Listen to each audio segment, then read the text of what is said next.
پس از بحث دونالد ترامپ و ولادیمیر زلنسکی در روز 28 فوریه در کاخ سفید، کمک‌های نظامی آمریکا به اوکراین بازداشته شد. یک منصبدار حکومت آمریکا به خبرگزاری ریترز با شرط ذکر نشدن نامش گفته است که پرزیدنت ترامپ برای رسیدن به صلح تلاش دارد و شریکان این کشور نیز برای رسیدن به این هدف تلاش کنند.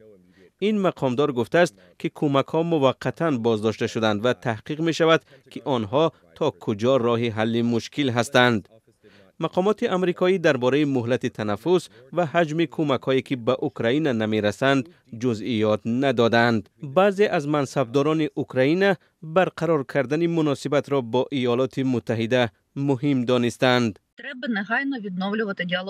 مکالمه با آمریکا باید فوراً برقرار کرده شود، زیرا قطع مکالمه به معنای وسیعش به فایده پوتین است.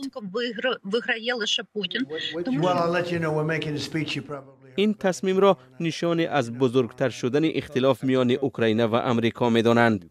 این در حالی است که ترامپ مناسبت آمریکا با روسیه و اوکراین را کاملا تغییر داده با مسکو دست دوستی دراز کرد. ترامپ در آخرین ملاقات با زلنسکی در کاخ سفید او را به ناسپاسی به مردم آمریکا متهم کرد. تو باید خیلی سپاسگزار باشی چون هیچ کارتی برنده نداری. با ما تو این را داری ولی به ما هیچ کارت نداری. از آغاز تجاوز روسیه به اوکراین، کنگره ایالات متحده آمریکا 175 میلیارد دلار کمک نظامی و اقتصادی را به اوکراین تصدیق کرده است. حالا آن کمک‌های بازداشته شدند که در زمان مأموریت جو بایدن رئیس جمهور پیشین آمریکا تصدیق شده در راه به اوکراین بودند. ترامپ هیچ کمک نوی به اوکراین را تصدیق نکرده است.